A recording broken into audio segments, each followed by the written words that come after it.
बिस्मिल्लाहिर्रहमानिर्रहीम। अस्सलामु अलैकुम। आज हम स्टडी करेंगे कोरोजन।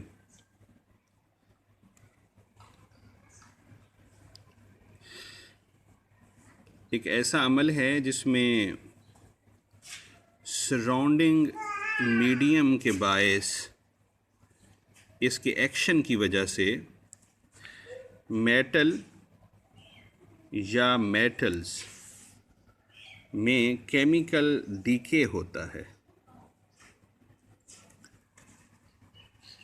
इसकी सिंपलेस्ट एग्जांपल है रस्टिंग ऑफ आयरन,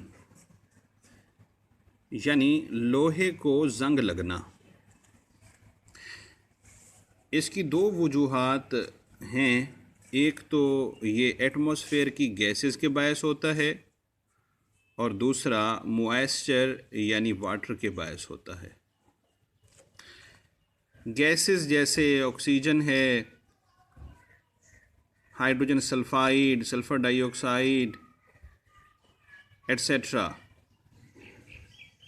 ये जब मेटल के साथ रिएक्ट करती हैं केमिकल रिएक्शन के बायस, या तो मेटल के ऑक्साइड्स बनेंगे, सल्फाइड्स बनेंगे या कार्बोनेट्स बनेंगे।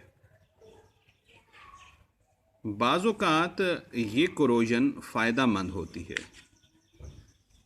सपोज़ ये एक मेटल है, इसके ऊपर ये एक लेयर बन गई ऑक्साइड की, सल्फाइड की या कार्बोनेट्स की, किसी एक चीज़ की, और ये अपने अंदर मौजूद मेटल को प्रोटेक्ट करती है। और कभी ऐसा नहीं होता। दूसरी रीज़न है वाटर। पानी जब किसी मेटल को कोरोड करेगा, उसमें केमिकल डीके का अमल करेगा, तो ये अमल अक्सर व बेशतर फास्ट होता है। इसके दो असबाब हैं। ये मेटल है और इस मेटल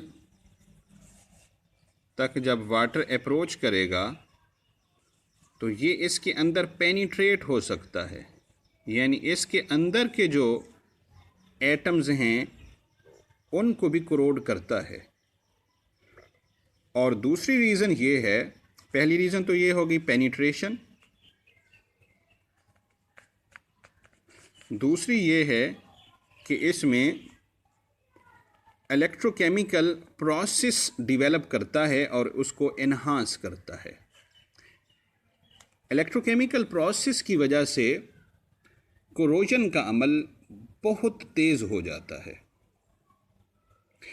इसको समझने के लिए हम इलेक्ट्रोकेमिकल थ्योरी का सहारा लेते हैं।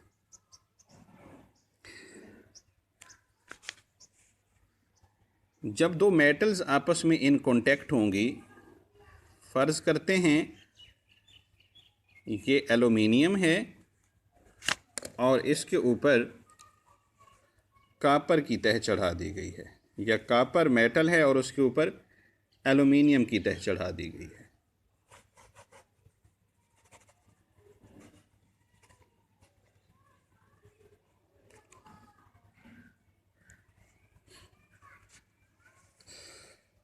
और बाहर इसको पानी भी मिल रहा है, हवा के अंदर जो मॉइस्चर है, या इसके ऊपर बारिश आ रही है, और हवा के अंदर कार्बन डाइऑक्साइड भी मौजूद होती है, ये भी इस तक अप्रोच कर रही है।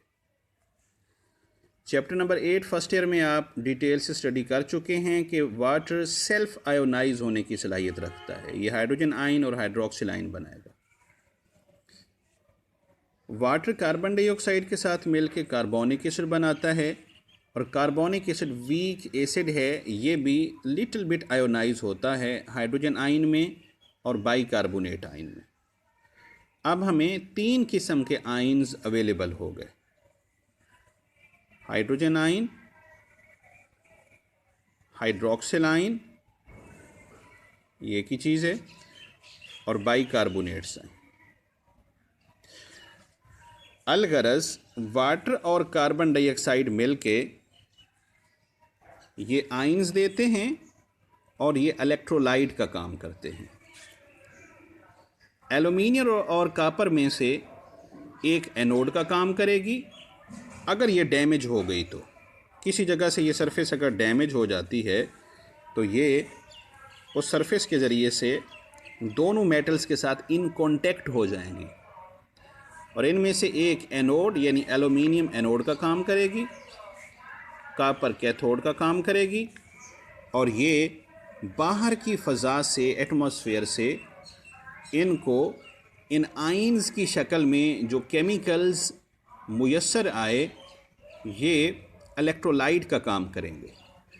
अब ये वोल्टेक सेल का काम करेगा और सेल के अंदर जो रिडॉक्स रिएक्शन होता है वो फास्टली होगा, जिसकी वजह से ये मेटल जल्दी खाई जाती जाएगी। एक हकीकत है कि अगर दो मेटल्स इन कांटेक्ट हों तो अगर एक मेटल जो जिसको जंग न लगता हो, यानी कॉपर के ऊपर अगर हम एल्यूमिनियम को चढ़ा दें तो ये सलामत रहेगी।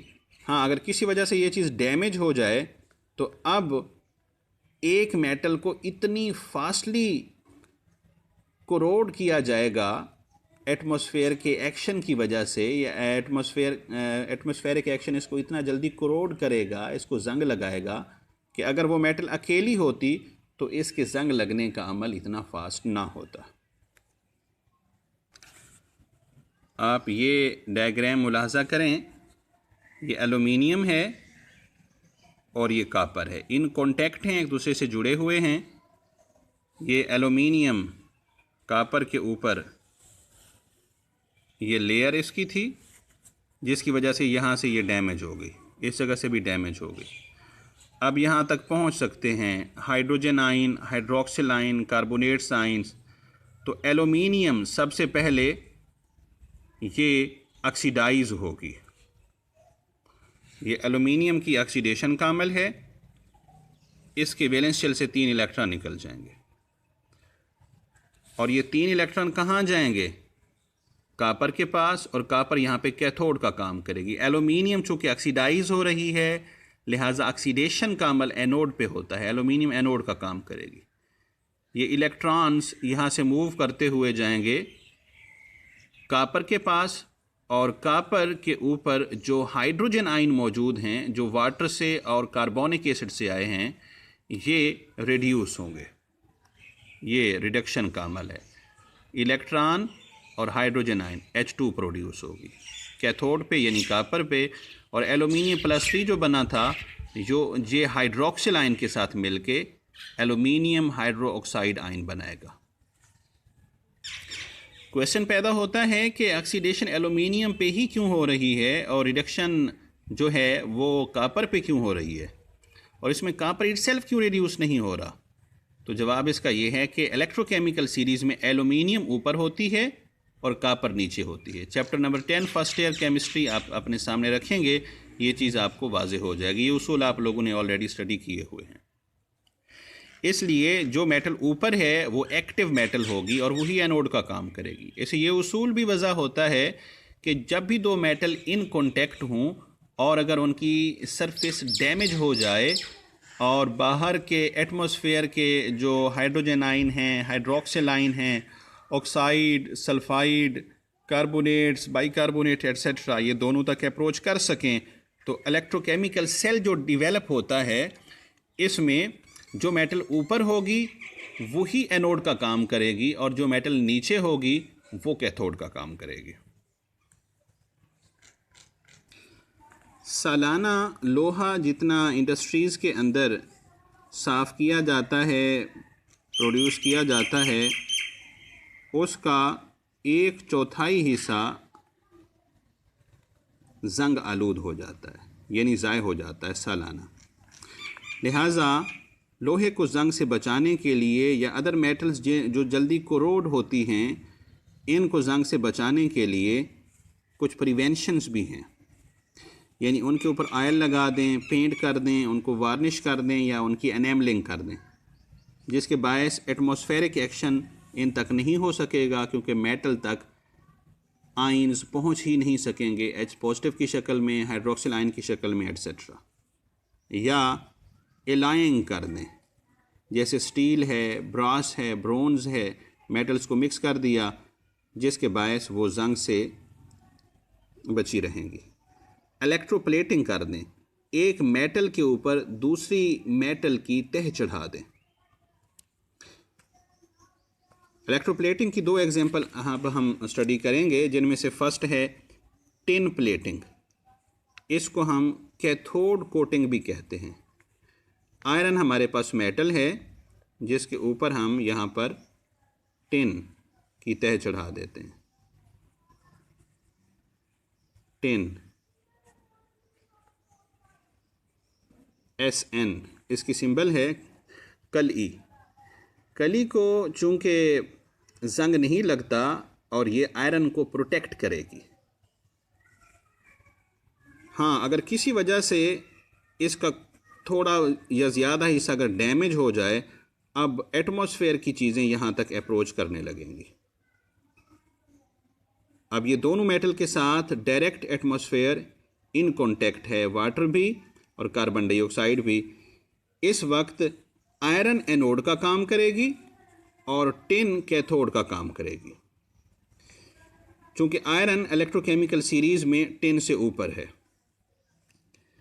और आयरन जो है ये ऑक्सीडाइज होगी, 3 इलेक्ट्रॉन आउट हो गए और ये 3 इलेक्ट्रॉन आगे जाके H पॉजिटिव को ही रिड्यूस करेंगे और ये हाइड्रोक्सिल आयन के साथ मिलकर फेरिक हाइड्रोक्साइड बनाते जाएंगे और वाटर इसको रिमूव करता जाएगा। इस तरीके से ये इसके अंदर फर्दर पेनिट्रेट करता जाएगा। यानी टिन कोटिंग अगर की जाए तो इससे आयरन सलामत रहता है, इंटैक्ट रहता है, बचा रहता है। हाँ, किसी बायस अगर ये टिन की सरफेस डैमेज हो जाए तो अब आयरन के जंग के लगने का अमल इतना फास्ट होगा कि अगर इसके ऊपर टिन ना होती तो ये जंग के लगने का अमल स्लो होता। यानी टिन कोटिंग की जाए तो फिर इसको हर हालत में सलामत रखा जाए, प्रोटेक्ट रखा जाए, इसको डैमेज ना होने दिया जाए, वरना जिस मकसद की खातिर हमने कोटिंग की थी वो मकसद हमारा फौत हो जाएगा और जंग के लगने का अमल बहुत फास्ट होगा। क्योंकि टिन इसके अंदर कैथोड का काम करती है डैमेज हो जाने के बाद और इलेक्ट्रोकेमिकल सेल डेवलप होने के बाद, लिहाजा इसको हम कैथोड कोटिंग का नाम देने में हक बजानिब हैं। गैल्वेनाइजिंग या एनोड कोटिंग, इस अमल में हम जिंक की कोटिंग करते हैं मेटल के ऊपर। ये मोस्टली की जाती है आयरन के ऊपर। ये आयरन है हमारे पास, इस पे हम जिंक की कोटिंग कर देते हैं। अब आयरन जंग लगने से बची रहेगी। हाँ, किसी बायस अगर ये थोड़ी या ज़्यादा इसकी जगह डैमेज हो जाए तो अब यहाँ तक एटमॉस्फेरिक आयंस पहुँच सकते हैं। पहली बात यह है कि इसको बनाते कैसे हैं। आयरन को जिंक क्लोराइड बाथ के अंदर डिप करते हैं, फिर इसको रोल करते हैं, इसके ऊपर रोलर चलाते हैं जिसके बायस ये इसकी कम्पैक्ट सरफेस बन जाती है। यानी ये आयरन है, रोलर इसके ऊपर मूव करेंगे दोनों साइड्स पे तो इसके ऊपर एक कम्पैक्ट लेयर बन जाएगी। हाँ, ये सरफेस अगर डैमेज हो गई है तो अब यहाँ पे आयरन कैथोड का काम करेगी और जो जिंक सरफेस है ये एनोड का काम करेगी, क्योंकि जिंक इलेक्ट्रोकेमिकल सीरीज में आयरन से ऊपर होता है। तो जिंक 2 इलेक्ट्रॉन दे देगी, क्योंकि इसके वैलेंस शेल में 2 इलेक्ट्रॉन हैं, जिंक आयन बन गए। और ये 2 इलेक्ट्रॉन कहाँ जाएंगे? आयरन के पास, और यहाँ पे H पॉजिटिव मौजूद होंगे जिनको ये रिड्यूस करेंगे, H2 गैस लिबरेट होगी, जैसा कि एल्यूमिनियम और कॉपर की एग्जांपल में हम स्टडी कर चुके हैं। दूसरे अल्फाज में हम ये भी कह सकते हैं कि अगर आयरन फेरस आयन की शक्ल में हो तो फिर ये इनको भी रिड्यूस कर सकती है और न्यूट्रल आयरन में कन्वर्ट कर देगी। अगर ऑलरेडी न्यूट्रल आयरन है तो फिर ये H पॉजिटिव को रिड्यूस करेगी। हम टेक्स्ट बुक को फॉलो करेंगे और ये हमारे पास फाइनल एग्जांपल होगी, ये इस के साथ हम काट देंगे और फाइनल इक्वेशन ये बनी जिंक प्लस आयरन आइन, जिंक प्लस 2, और ये आयरन न्यूट्रल फॉर्म में हमारे पास मौजूद रहेगी। इसमें हम देख सकते हैं कि जिंक की कोटिंग इसलिए की थी ताकि आयरन जंग से बची रहे, इसकी रस्टिंग ना हो, ये कोरोड ना हो। किसी वजह से अगर ये एनोड कोटिंग जो कि जिंक की कोटिंग है डैमेज भी हो जाए तो जिंक खुद कुर्बानी दे के इट सेल्फ ऑक्सीडाइज होती जाएगी, खुद खाई जाती जाएगी, मगर आयरन को बचाएगी। आयरन को अगर ये किसी वजह से ऑक्सीडाइज हो चुका हो तो इसको फर्दर रिड्यूस करके न्यूट्रल फॉर्म में कन्वर्ट करेगी, यहाँ तक कि जिंक का आखिरी एटम भी जिंक आयन में बदल जाए। उस वक्त तक ये आयरन को जंग के लगने से बचाएगी। गोया ये अपना वादा निभाती है और आखिरी दम तक आयरन को प्रोटेक्ट करती है, खुद सेक्रीफाइस करती है। इसलिए इस किस्म की प्लेटिंग को हम या इस किस्म की कोटिंग को हम सेक्रीफिशियल कोटिंग या सेक्रीफिशियल प्लेटिंग कहते हैं, क्योंकि एक मेटल के ऊपर दूसरी मेटल की तह चढ़ाई गई है। आयरन चूँकि जो पाइप्स होते हैं ज़मीन के अंदर पानी निकालने के लिए जो ड्रिल की जाती है या बोरिंग की जाती है, तो इस तक चूँकि वाटर अप्रोच करता रहता है, इसलिए इनको बड़ी जल्दी जंग लग जाता है।